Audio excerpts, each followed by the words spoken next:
प्यारे बच्चों, जैसा कि आप स्क्रीन पर देख पा रहे हो, आज जो हम लेटर पढ़ने जा रहे हैं वो है लेटर टू द एडिटर।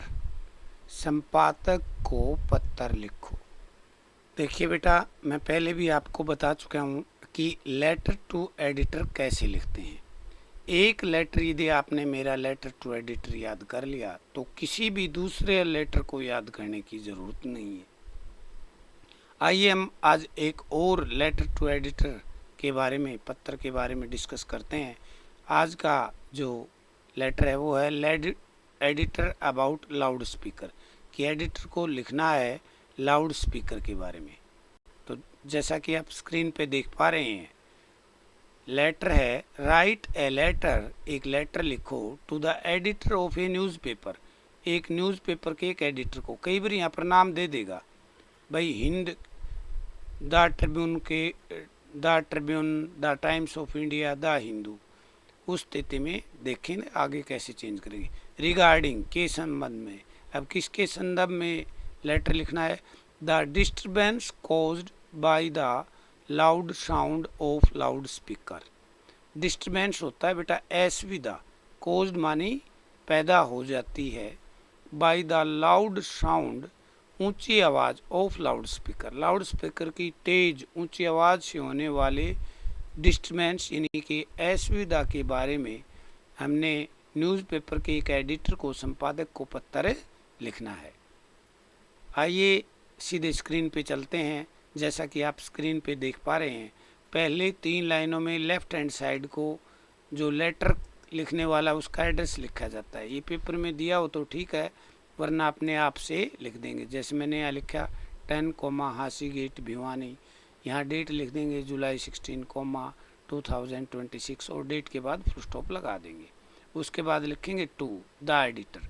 अब यहाँ पर ये नहीं लिखेंगे तो जी क्या लिखेंगे, वो लिखेंगे जो पेपर में दिया होगा, वो पेपर देगा पेपर वाला कि कौन सा पेपर का एडिटर को हम पत्र लिखने जा रहे हैं, उसका नाम लिख देंगे। जैसे मैंने यहाँ लिखा है times of India, the Tribune.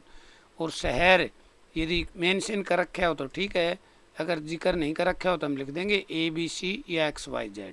लेकिन ये ध्यान रखना, यहाँ ABC लिखेंगे तो यहाँ भी ABC रहेगा। बाकी लेटरों में हम क्या करते थे, यहाँ ABC यूज़ कर लिया ना तो यहाँ XYZ कर देते थे। नहीं, क्योंकि जिस शहर का बंदा है उसी शहर के एडिटर को पत्र लिखा जा रहा है, इसलिए दोनों इस जगह यहाँ ABC लिखेंगे तो यहाँ भी ABC लिख देंगे। यहाँ पर कोई स्थान दे रखे हैं, मान लीजिए आगरा, तो यहाँ भी आगरा लिख देंगे। अब आते हैं सब्जेक्ट। सब्जेक्ट कंप्लेंट रिगार्डिंग, ये दोनों शब्द अपने आप से लिखने हैं। पिछले पेपर में मैंने बताया था सब्जेक्ट में 2 वर्ड अपने आप से लिखने हैं, बाकी जो है वो पेपर में यूं का यूं लिख देना है। जैसे इसमें है the disturbance caused by the loud sound of the loud speakers. देखो यहाँ से ये यूं का यूं लिख रखा है, हमने कोई चेंज नहीं करना है। कई बार यहाँ पर आ जाएगी यूअर, उस स्थिति में हमें यूअर को चेंज कर देना है। यदि समस्या हमारी अपनी है तो माई, यदि सोसाइटी की है तो आवर, बस इतना ही चेंज करना उसमें। रेस्पेक्टेड सर, आदरणीय श्रीमान जी। अब देखिए ये पहला पैराग्राफ चलेगा हमारा थ्रू द कॉलम्स। देखो ये पैराग्राफ यहाँ से कर दिया इसने, यहाँ से करना था, मिस्टेक से आप यहाँ से शुरू मत करना इसको। Through the columns of your esteemed newspaper, आपके प्रसिद्ध न्यूज़पेपर के कॉलम के माध्यम से। I would like to draw your attention, मैं आपका ध्यान आकर्षित करना चाहती हूँ, टुवार्ड्स की तरफ, ए बर्निंग चैलेंज, एक ज्वलनशील मुद्दे के बारे में, ऑफ और सोसाइटी, जो हमारे समाज का है। Which has made our life uncomfortable, जिसने हमारे जीवन को कष्टमय, कष्टदायक बना दिया है। I would like to express my concern, मैं अपनी चिंता, आई वुड फिर देखिए, I would like to express my concern, मैं आपका ध्यान, I would like to express, मैं प्रकट करना चाहती हूँ, माई कंसर्न, मेरी चिंता, ओवर द प्रॉब्लम ऑफ, इस समस्या पर, इस प्रॉब्लम पर। और वो यूं का यूं लिख देंगे जो हमारा सब्जेक्ट था। देखो यूं का यूं उठा के लिख दिया। अब ये 2 बातें तो हमने पेपर से ही उठाई। अब जिस भी समस्या के बारे में आपको 2 या 3 सेंटेंस बना सकते हो, जो इंटेलिजेंट बच्चे हैं वो बना देना बेटा। ये इस समस्या का जो ऊपर समस्या है इसके बारे में नहीं बना सकते तो आप इस लाइन को छोड़ देना, नीचे का पूरा लिख देना, नंबर आपको पूरे आएंगे। Loud speakers are used at very high volume during late nights for festivals, weddings and parties. Loud speaker में जो तेज लाउड स्पीकर हैं, आर यूज्ड वो प्रयोग किए जाते हैं, एट वेरी हाई वॉल्यूम उनका वॉल्यूम, उनकी आवाज़ बहुत हाई होती है, ऊंची होती है, ड्यूरिंग लेट नाइट्स और देर रात तक होती है। कब? फॉर फेस्टिवल, जब भी फेस्टिवल होते हैं, वेडिंग्स शादियां होती हैं, एंड पार्टीज और पार्टीज होती हैं, तो ये लाउड स्पीकर देर रात तक बहुत ऊंची आवाज़ में प्रयोग किए जाते हैं। यूज्ड मानी प्रयोग किए जाते हैं। बिकॉज ऑफ दिस नॉइज, इस आवाज़ के कारण, इस शोर के कारण, students can not focus on their studies. Student can not focus, वो ध्यान केंद्रित नहीं कर सकते, ऑन देयर स्टडीज अपनी पढ़ाई पर, फॉर एग्ज़ाम के लिए।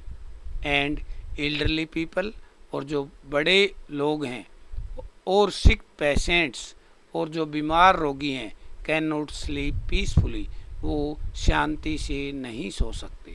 यानी कि ये बहुत बड़ी समस्या है बेटा, पढ़ने वाले बच्चों के लिए भी, एल्डर और सिक पेशेंट्स हैं उनके लिए भी, एल्डरली पीपल हैं जो लोग बड़े हैं घर में, और जो बीमार रोगी हैं उन वो सो नहीं पाते शांति से। ये सच्चाई है बेटा जीवन की।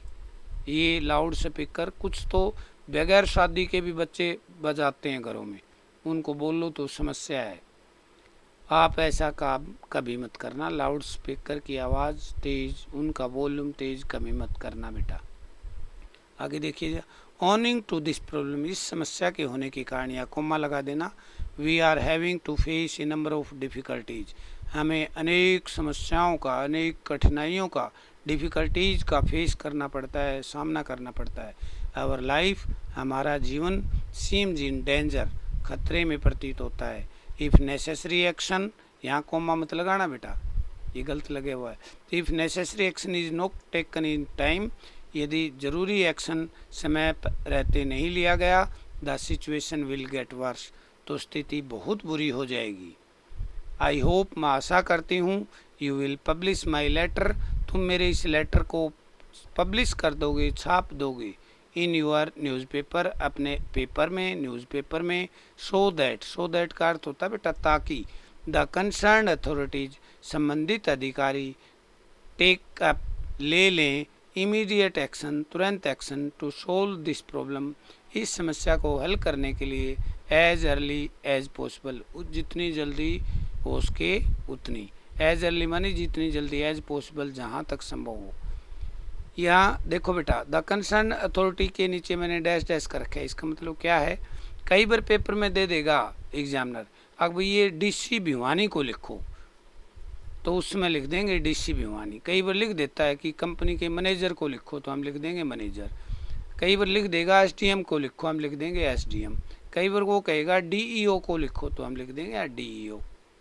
जो भी कही, अगर फिर भी जो ज़्यादा बच्चे कमज़ोर हैं, वो समझ नहीं पाते हैं, तो वो ये कई वर्ड यूज़ कर लेना बेटा, वो मत लिखना, द कंसर्न अथॉरिटीज ही लिख देना आप।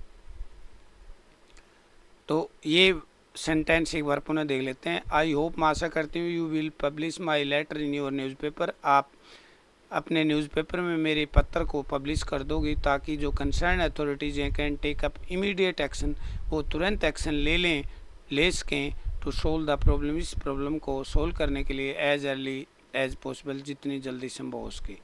लुकिंग फॉरवर्ड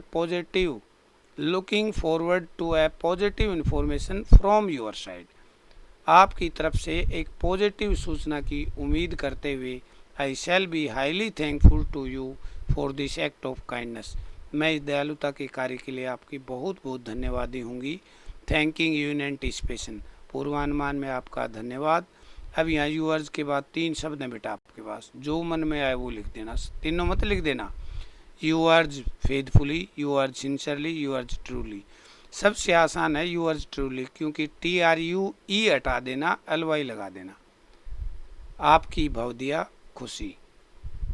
तो प्यारे बच्चों, यदि आप इस एक लेटर को याद कर लेते हो तो आप किसी भी लेटर टू एडिटर को आपको याद करने की ज़रूरत नहीं है। आपके पूरे 5 नंबर आपके एग्ज़ाम में आएंगे। Thank you very much.